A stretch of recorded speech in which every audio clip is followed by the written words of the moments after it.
Assalamualaikum warahmatullahi wabarakatuh. Waalaikumsalam warahmatullahi wabarakatuh. Alhamdulillah alladzi amarna bittaqwa wa nahana 'an ittiba'il hawa. Asyhadu an la ilaha illallah wahdahu la syarika lah wa asyhadu anna Muhammadan 'abduhu wa rasuluhu alladzi la nabiyya ba'da amma ba'd. Wa qala Allah ta'ala fil Qur'anil Karim, a'udzu billahi minasy syaithanir rajim. Yuridullahu bikumul yusra wa la yuridu bikumul usra.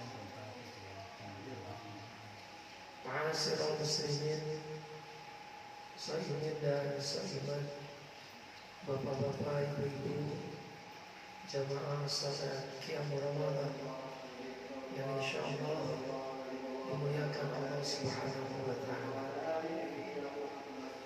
Tidak terasa 19 hari saum Ramadan telah kita sempurnakan, dan 20 kali salat tarawih telah kita sama-sama kerjakan. Harapan kita mudah-mudahan semua ibadah kita yang wajib maupun yang sunnah diterima oleh Allah sebagai amal yang saleh. Ma'asyiral muslimin, jamaah salat Qiyam Ramadan yang insyaallah dimuliakan Allah Subhanahu wa taala. Di dalam Al-Qur'an surah Al-Baqarah ayat 185, Allah Subhanahu wa taala berfirman, a'udzu billahi minasyaitonir rajim. Yuridullahu bikumul yusra wa la yuridu bikumul usra. Yang artinya Allah menghendaki bagimu kemudahan dan Allah tidak menghendaki untukmu kesulitan. Inilah di antara ayat yang menjadi dalil adanya rukhsah atau keringanan di dalam beribadah. Ma'asyiral muslimin, inilah yang saya akan jelaskan dalam kesempatan malam ini adalah rukhsah di dalam ibadah sesuai dengan ayat tadi. Pertama, rukhsah dalam taharah, artinya keringanan dalam bersuci. Bersuci adalah merupakan salah satu syarat sahnya sholat. Seseorang tidak akan benar dan tidak akan diterima sholat manakala syaratnya tidak dipenuhi. Nah, satu dari sekian banyak syarat sahnya sholat adalah bersuci. Ada wudu, ada tayamum, ada mandi, dan ada istijmar. Adik-adik tahu istijmar? Istijmar itu bersuci dengan 3 buah batu.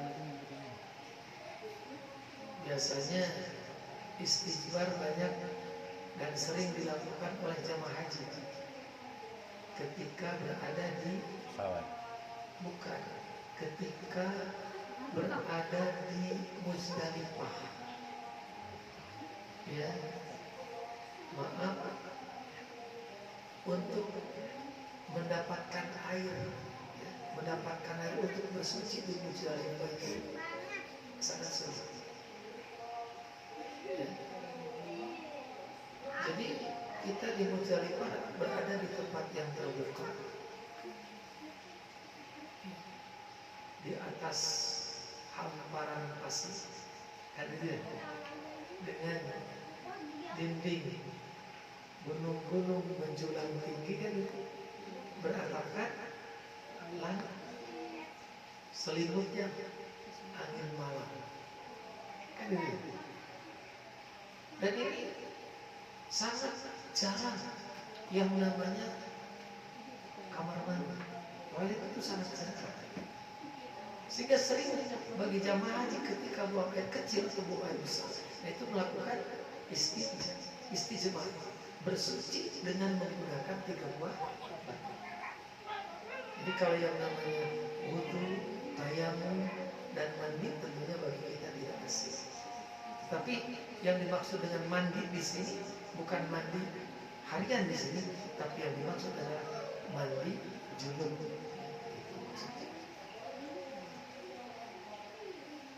Kalau kita melihat Al-Quran atau hadis Rasulullah SAW, seseorang tidak bisa sholat jika tidak berwudu.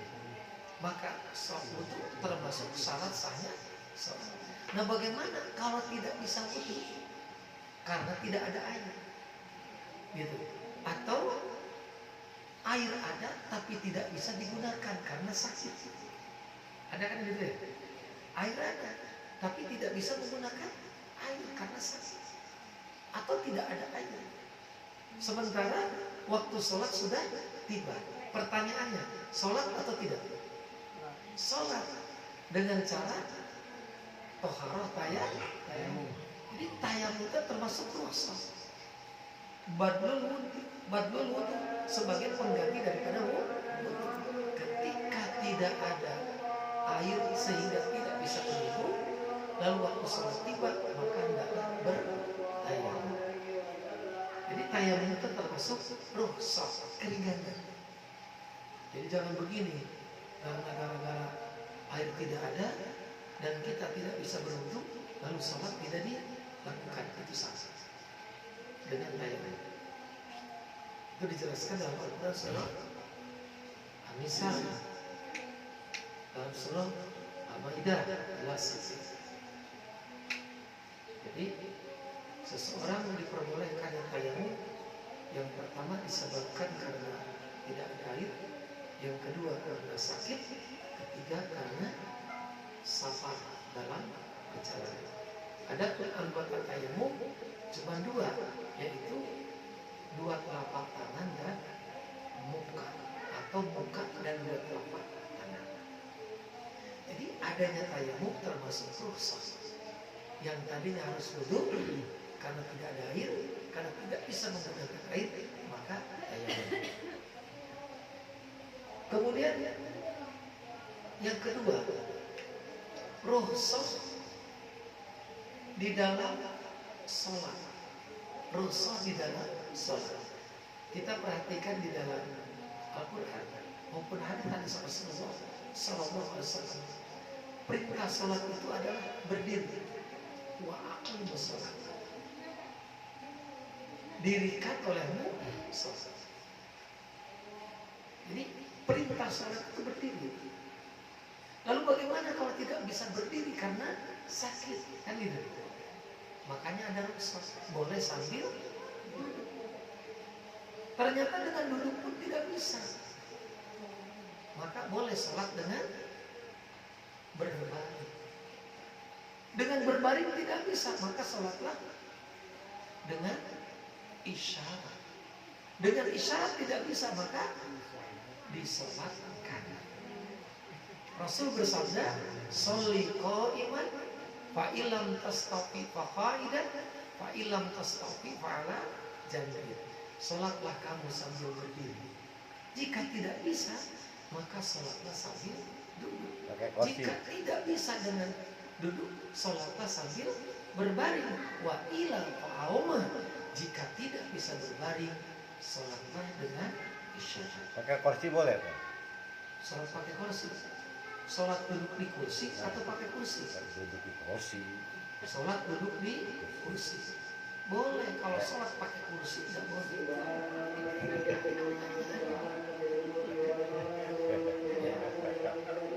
Kalau sholat sambil tidur boleh nggak? Sholat sambil tidur boleh nggak? Boleh. Tidak boleh. Tapi sholat sambil Nah ini rusuh. Pertanyaannya, karena orang yang sakit sholat nggak? Sholat. Ya, hadir kan?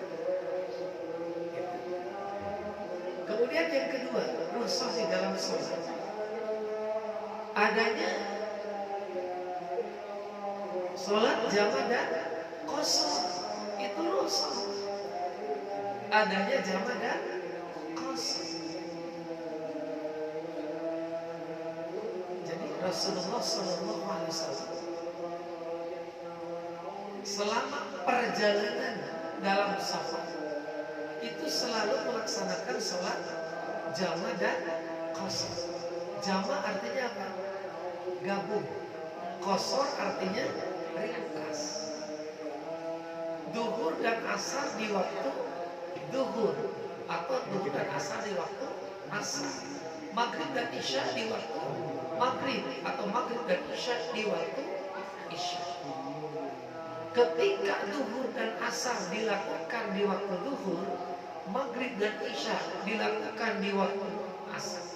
Maghrib itu disebut jamaah takdim. Duhur dan asar dilakukan di waktu asar, maghrib dan isya dilakukan di waktu isya, disebut dengan jamaah takhir. Mana yang lebih baik?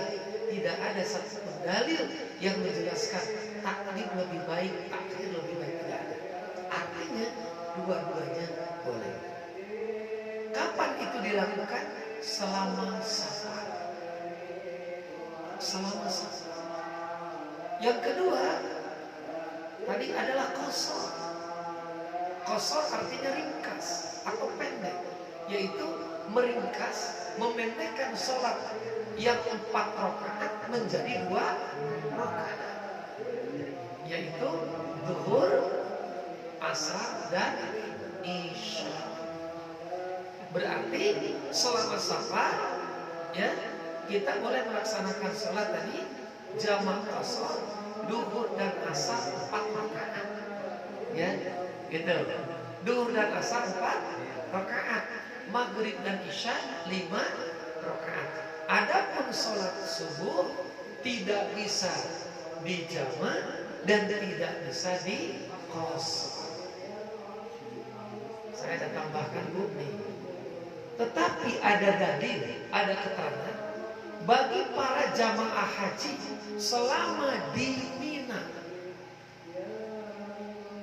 Bagi jamaah haji selama di Mina hanya diperbolehkan qashar, tidak jamaah.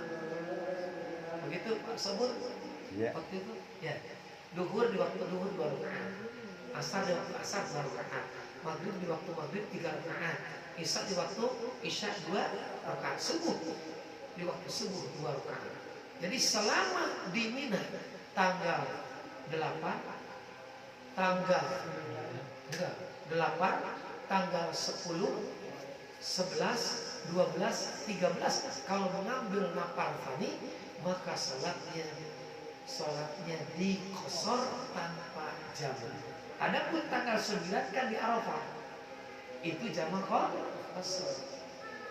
Begitu juga di Muzdalifah, kembali dari Arafah kan bermalam di Muzdalifah.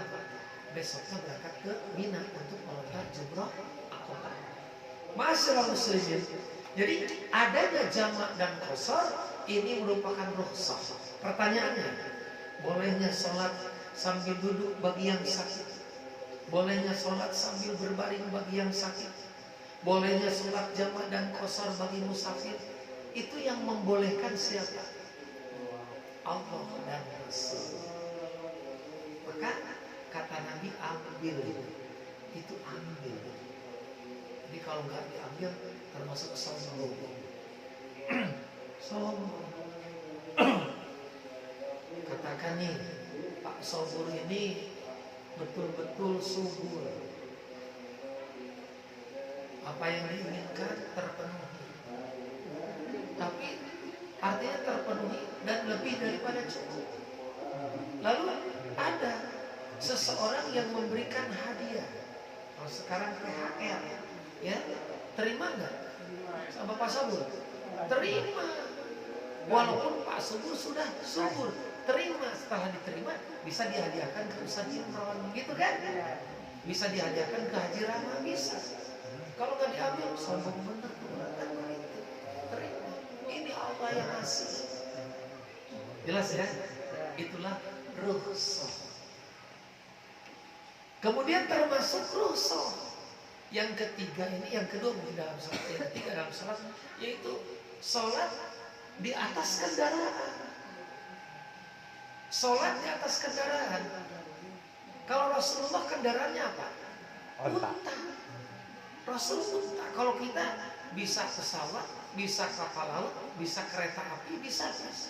Segini. Ya. Bagaimana cara Nabi melaksanakan sholat di atas kendaraan, kan begitu? Pertama dia bersuci dengan tayamum tadi. Lalu yang kedua, ia sholat menghadap mengikuti arah kendaraan. Lalu sholatnya sambil duduk. Itu termasuk rukhsah. Jadi jangan begini misalnya, ya, para mak berangkat umroh, lalu kemudian naik pesawat.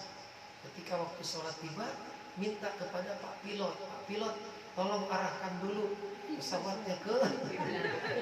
Nggak usah, ikuti aja kendaraan gitu. Itu termasuk rukhsah, ya, sholat di atas kendaraan. Kemudian sekarang rukhsah di dalam saum.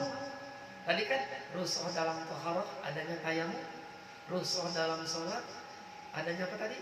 Sholat sambil duduk, adanya jamak qasar, dan sholat mengikuti arah kan. Sekarang rukhsah di dalam saum, dalam puasa adanya apa? Adanya qadha dan fidyah. Ya, apa itu qadha? Membayar. Jadi siapa-siapa saja yang diperbolehkan, siapa-siapa saja yang diperbolehkan tidak saum. Jangan salah ini pemahamannya ya. Jangan salah. Siapa-siapa saja yang diperbolehkan tidak saum, tetapi wajib qadha. Qadhanya wajib nih. Boleh tidak saum, tapi wajib kok qadha. Satu bagi orang sakit. Orang sakit boleh tidak saum, tapi wajib kok qadha. Begitu juga musafir. Yang kedua, selama safar boleh tidak saum, tapi wajib qadha. Hanya untuk musafir dalam ayat itu 184 saum lebih baik. Jadi bagi musafir boleh tidak saum, tetapi jika saum itu lebih baik. Qadha. Yang kedua, ya, dilarang saum, haram saum, wajib qadha. Kalau tadi kan boleh ya, jangan salah Bu. Boleh tidak saum, wajib qadha, musafir dan orang sakit. Yang kedua, haram saum, wajib qadha. Siapa? Wanita haid dan wanita nifas. Selama dia haid, haram saum. Selama dia nifas, haram saum, wajib qadha. Jelas ya? Jelas ya Bu? Jangan salah nih. Karena ini masalah hukum. Hadirin hamba Allah yang berbahagia. Berarti saya kadang-kadang suka begini. Berarti ya, tidak saum juga dapat pahala ya. Tidak sholat juga bisa dapat pahala. Jadi kan bagi wanita haid diharamkan saum, wajib qadha. Diharamkan sholat, tidak ada qadha. Jadi bagi wanita mah walaupun tidak sholat bisa dapat pahala. Kalau yang ngelayanin suami, makanya di sini ini yang dimana yang namanya ibadah itu dimana taat perintah. Kata Allah sholat. Kata Allah jangan sholat karena haid. Dapat pahalanya karena tidak sholat. Jelas ya Bu? Kali lagi, haram puasa, wajib qadha. wanita haid selama haid, wanita nifas selama nifas. Saya mau tanya dulu, berapa lama nifas, Bu? Berapa? 40 hari kata siapa? Coba, jangan salah. Pada masa Rasulullah dalam hadis itu, kanatin nufasa'u ala ahdi Rasulillah SAW arba'ina yaum. Di masa Nabi, umumnya wanita nifas itu 40 hari. Sekarang istrinya Ustaz Imran 30 hari sudah tidak nifas, wajib sholat, wajib mandi, wajib sholat. Jangan nunggu 40. Begitu. Ya, jelas ya? Jelas Bu? Gitu. Yang ketiga nih, tadi kan kodok. Yang kodok boleh kodok, boleh saum, boleh tidak saum, wajib kodok. Ada dua ya. Yang kedua haram saum, wajib kodok. Ada dua. Sekarang ya, boleh tidak saum. Ini jangan salah nih. Boleh tidak saum, wajib fidyah. Boleh tidak saum, wajib fidyah. Apa itu fidyah? Ta'amu miskin, memberi makanan kepada seorang fakir, seorang miskin setiap hari sesuai dengan makanan yang dimakan oleh orang yang tidak saum gitu.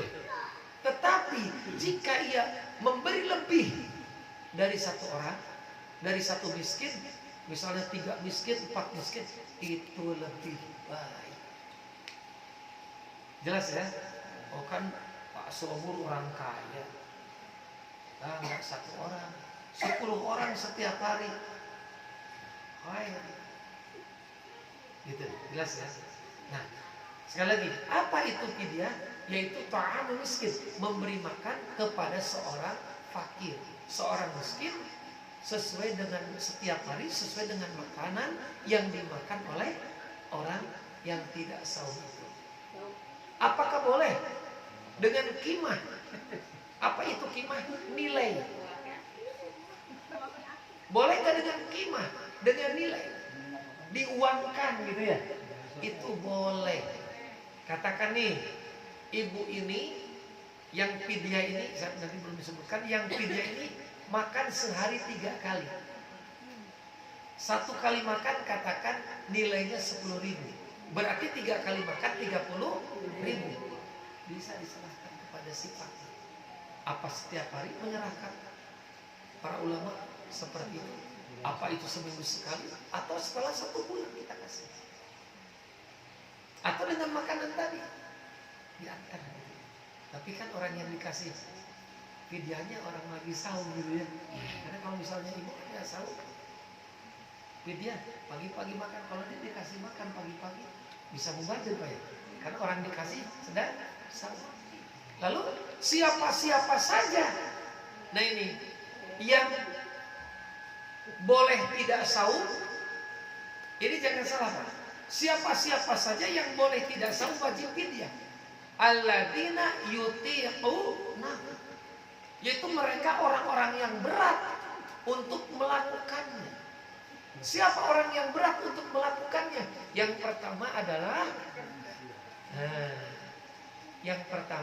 al-hubla. Apa al-hubla? Ibu mengandung. Yang kedua al-murdi'u, ibu yang menyusui. Yang ketiga asyahu wa syahati, manula. Yang keempat yang sakit menahun. Paham ibu sakit menahun? Yang menurut advis dokter misalnya setiap hari harus minum obat gitu kan ya. Seperti yang cuci darah gitu. Sakit menahun yang tidak ada harapan untuk sembuh menurut advis dokter. Setiap 2 jam sekali harus minum obat misalkan gitu. Kemudian yang ke-5, yang keempat,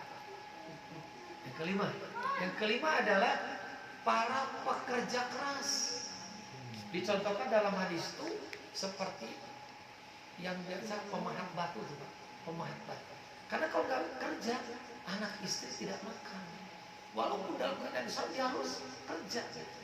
Maka dibolehkan tidak saum wajib fidyah. Bapak Ibu jangan salah memahami nih. Boleh. Sekali lagi Pak, orang yang dibolehkan tadi fidyah tadi, yang berat untuk melaksanakan saum, satu wanita hamil atau ibu hamil, kedua ibu menyusui, ketiga apa namanya manula lansia Pak. Kalau pas subur udah manula lansia. ABG deh mah. ABG. Tad, ibu-ibu kan sering menyusuin tad. Iya. Iya. Menyusuin pas subur. Ketiga, keempat tadi adalah sakit menahun, dan yang kelima pekerja. Mereka boleh tidak saum. Ingat pas kali ini. Mereka boleh tidak saum, tapi wajib fidyah. Jelas ya? Ini termasuk rukhsah. Ya, jadi rukhsah di dalam saum ada dua, adanya qada dan fidyah. Nah, bagi ini ibu jangan salah Bu, sering mungkin ibu dengar, jangan salah nih. Bagi mereka yang wajib qada, nih, bagi mereka yang wajib qada tidak ada kewajiban fidyah. Begitu juga yang wajib fidyah tidak ada qada. Allah berfirman, yuridullahu bikumul yusra wa la yuridu bikumul usra. Allah menghendaki bagimu kemudahan dan Allah tidak menghendaki darimu kesulitan. Kalau yang qada harus fidyah, berat nggak? Yang fidyah kudu qada, berat nggak? Yang dikehendaki oleh Allah adalah yang ringan, yang mudah. Ini ada salah paham menurut kami. Orang yang qada kudu fidyah, yang fidyah harus qada. Nah, ini kadang-kadang suka ada pemahaman seperti ini. Jadi makanya tadi, siapa yang wajib qada, siapa yang wajib fidyah. Siapa yang boleh tidak saum wajib qada, siapa yang haram saum wajib qada, siapa yang boleh tidak saum wajib fidyah. Sekali lagi, bagi yang wajib qada tidak ada fidyah, begitu juga yang wajib fidyah tidak ada qada. Jelas ya? Jelas? Inilah rukhsah dalam ibadah, dalam taharah, dalam sholat, dan di dalam ibadah saum. Saya kira ini saja Ibu ya. Mudah-mudahan yang disampaikan ini memberikan manfaat. Kata teman-teman katanya cukup 15 menit. Mudah-mudahan yang disampaikan ini memberikan manfaat. Saya selalu simak apa yang disampaikan oleh teman-teman saudara-saudara yang setiap malam itu menyampaikan. Saya perhatikan kayaknya ini belum disampaikan, harus saya sampaikan. Insyaallah. Saya kira cukup Bapak Ibu ya. Mudah-mudahan bermanfaat. Insyaallah di lain kesempatan kita bisa kembali bertemu dalam keadaan sehat walafiat. Demikian kita akhiri dengan doa. Rabbana atina fid dunya hasanah wa fil akhirati hasanah.